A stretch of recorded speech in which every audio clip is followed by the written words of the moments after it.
Yes, next is counting frequency of elements in a list using dictionary.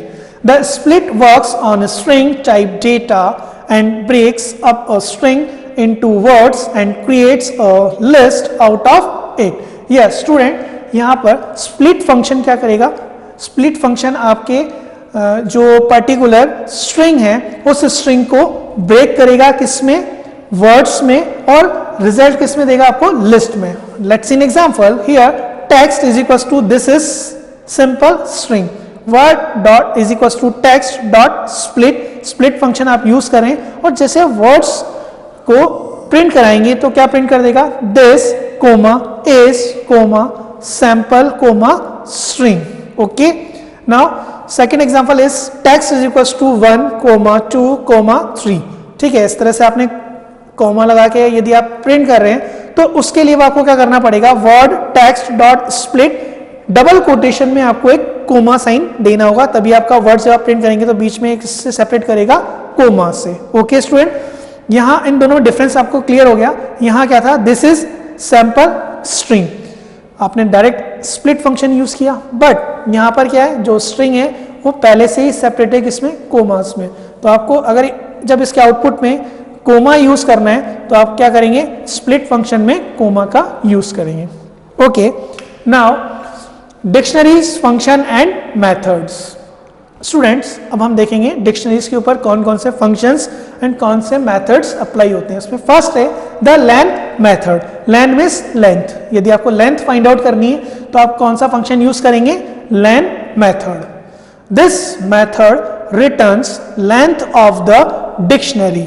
The count of elements key value pair in the dictionary. The syntax of use this method is given below. आप कैसे लिखेंगे? First of all you write len function, then dictionary name. Text dictionary name as argument and return an integer. ठीक है, तो dictionary का जो name है वो एज आर्ग्यूमेंट लेगा और आपको क्या रिटर्न कर देगा? Integer value. Let's see an example. Here employees a dictionary name is equals to name John, salary 10,000, age 24. अब आपको क्या करना है? काउंट करना है कि इसमें कितने की वैल्यूज पेयर है. आपने लिखा len employ. Here employ is a dictionary name और जैसे आपने एंटर किया रिजल्ट इज 3. तो 3 ही वैल्यूज हैं इसमें. ये फर्स्ट पेयर, ये सेकंड पेयर एंड 3 पेयर. तो लेन आपको क्या रिटर्न कर देगा? 3 value pair. Okay student, now second function is the clear method. जो सेकंड फंक्शन है वो है clear method. This method removes all items from the dictionary and the dictionary becomes empty. Dictionary post this method. The syntax to use this method is given below. तो clear method के through आपकी dictionary पूरी क्या हो जाएगी? Blank, खाली हो जाएगी. सिंटैक्स क्या होगा? Dictionary dot clear function name. First of all you write dictionary name और उसके बाद क्लियर मेथड को यूज करेंगे डॉट साइन से. Takes no arguments, return no value. ना तो कोई वैल्यू लेगा, नहीं कोई वैल्यू रिटर्न करता है ये मेथड. आपने देखा एम्प्लॉय, ये जो एम्प्लॉय डिक्शनरी है और ये इसकी की वैल्यूज पेयर हैं. आपने लिखा एम्प्लॉय डॉट क्लियर और जैसे आप एम्प्लॉय प्रिंट करा रहे हैं तो आपको क्या मिल रही है? Empty dictionary. जबकि यहाँ पर आपको क्या था? पहले इस एम्प्लॉय डिक्शनरी में वैल्यूज थी 3 की वैल्यू पेयर से, बट जैसे आपने क्लियर फंक्शन यूज किया ये क्या हो गया?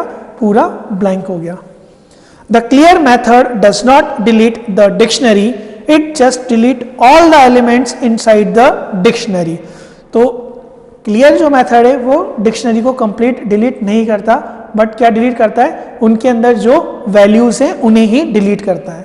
If however you want to delete the dictionary itself so that dictionary is also removed and no object remains, then you can use del statement along with dictionary name. But यदि आप चाहते हैं कि पर्टिकुलर मुझे क्या करना है? इस डिक्शनरी को डिलीट करना है मेमोरी से, तो फर्स्ट ऑफ ऑल आपको क्या फंक्शन यूज करना पड़ेगा? क्लियर मेथड आपने यूज कर लिया. अब आपकी जो डिक्शनरी वो क्या हो गई? एम्प्टी हो गई, मीन्स ब्लैंक, खाली है. अब आपको क्या करना है? इसके अंदर डेल फंक्शन यूज करना है. तो जैसे आप DL एम्प्लॉय यूज करेंगे तो आपकी जो एम्प्लॉय डिक्शनरी है वो आपकी मेमोरी से परमानेंट डिलीट हो जाएगी. Okay student, now third is the get method. With this method you can get the item with the given key similar to dictionary key. If the key not present, Python by default gives error, but you can specify your own message through default argument. First of all, you write dictionary dot get key or default message. Let's see an example. Here employee 1 is a dictionary and key values pair is employee 1 dictionary is salary 10,000, ये department sales age 24 name John. आपने लिखा employee 1 dot get DEPT department, तो department की जो value है sales, ये क्या मिल गई आपको, उसने रिटर्न कर दिया, सेल्स रिटर्न कर दिया आपको. ओके स्टूडेंट, तो जो भी वैल्यूज जो भी कीज आप यहाँ पर एंटर करेंगे तो पर्टिकुलर उससे रिलेटेड जो वैल्यू है वो वैल्यू क्या हो जाएगी, प्रिंट हो जाएगी. सपोज हमने यहाँ ऐसी की प्रिंट करी है जो इस की वैल्यूज एम्प्लॉय 1 जो डिक्शनरी उसमें नहीं है, तो आपको क्या आ जाएगा, एरर मैसेज आएगा. बट आप चाहते हैं पर्टिकुलर मैसेज भी वही आना चाहिए जो हम दें. सपोज डिफॉल्ट, तो डिफॉल्ट की जगह आप क्या लिख दोगे यहाँ पे, वैल्यू नॉट फाउंड, तो पर्टिकुलर मैसेज क्या आएगा, वैल्यू नॉट फाउंड. मैंने लिखा एम्प्लॉय 1 डॉट गेट और यहां पर मैंने वैल्यू दे दी सपोज क्लास, तो क्लास तो मेरी इसमें कहीं है नहीं, ठीक है, कोई की नहीं है, तो जो वैल्यू मैंने यहाँ दी है डिफॉल्ट में वैल्यू नॉट फाउंड, तो अब क्या मैसेज आएगा, वैल्यू नॉट फाउंड. और यहाँ आपने डिफॉल्ट लिखा हुआ है, तो पर्टिकुलर पाइथन की जो डिफॉल्ट वैल्यू है लाइन नंबर 221 नॉट फाउंड, वो वाली जो एरर होगी वो यहाँ पे आपको शो होने लग जाएगी. ठीक है, बट गेट मेथड आपको एक फैसिलिटी प्रोवाइड करता है कि आप यहाँ पे अपनी खुद की कोई एरर क्रिएट कर सकते हैं. सी it return value for given key if key exists in the dictionary. If you only specify the key as argument which does not exist in the dictionary, then Python will return error. ठीक है, तो अगर आपकी की इसमें exist है तो ये आपको वैल्यू प्रोवाइड होगी, अदरवाइज आपको एरर फाइंड आउट होगी या एरर मिलेगी. In place of error, you can also specify your own custom error message as second argument. आपने लिखा employee 1 dot gate sign not yet, तो डिजाइन जो होगी वो आपके उसमें था नहीं, तो जो वैल्यू आई, जो एरर मैसेज आ रहा है वो क्या रहा है, not yet. Okay student, now fourth method is the items method. This method returns all of the items in the dictionary as a sequence of key value tuples, not that these are written into particular order. तो first of all you write dictionary dot items, तो items is a function name. तो आपको क्या होते हैं, direct जो आपके functions होते हैं वो डायरेक्ट आप उसका नेम लिखेंगे डिक्शनरी का और उसके बाद में डॉट लगा के उस फंक्शन को एक्सेस कर लेंगे. Take no argument return a sequence of key value pairs, तो ये जो फंक्शन है आइटम्स, ये कोई आर्ग्यूमेंट तो आपसे लेता नहीं है, बट आपको क्या रिटर्न कर देता है, key value pairs. Now let's see an example. Here employ is a dictionary name John, salary 10,000 and age 24. आपने लिखा my list is equal to employee dot items और यहाँ पे आपको एक फॉर लूप चलाना है. For x in my list print x, तो आपको क्या मिल जाएगा, particular the code given output age salary 10,000 age 24 and name John. तो जितनी वैल्यूज हैं, की वैल्यूज पेयर हैं, वो सबको किसमें मिल जाएंगे, सीक्वेंस में मिल जाएंगे. ठीक है, तो employee list dot my list, तो अभी जो आपकी वैल्यूज थी की वैल्यूज पेयर वो सब किस में आ गए, माई लिस्ट में. और एक्स आपने फॉर लूप स्टार्ट किया, पहली बार फर्स्ट से चला तो फर्स्ट वैल्यू को, फिर सेकंड वैल्यू को, फिर थर्ड वैल्यू को उसने क्या कर दिया, प्रिंट कर दिया. बट जरूरी नहीं है वो आपको सीक्वेंस में ही दे, क्योंकि ये अनऑर्डर्ड होती है, डिक्शनरी जो होती है वो अनऑर्डर्ड होती है, ऑर्डर्ड नहीं होती है.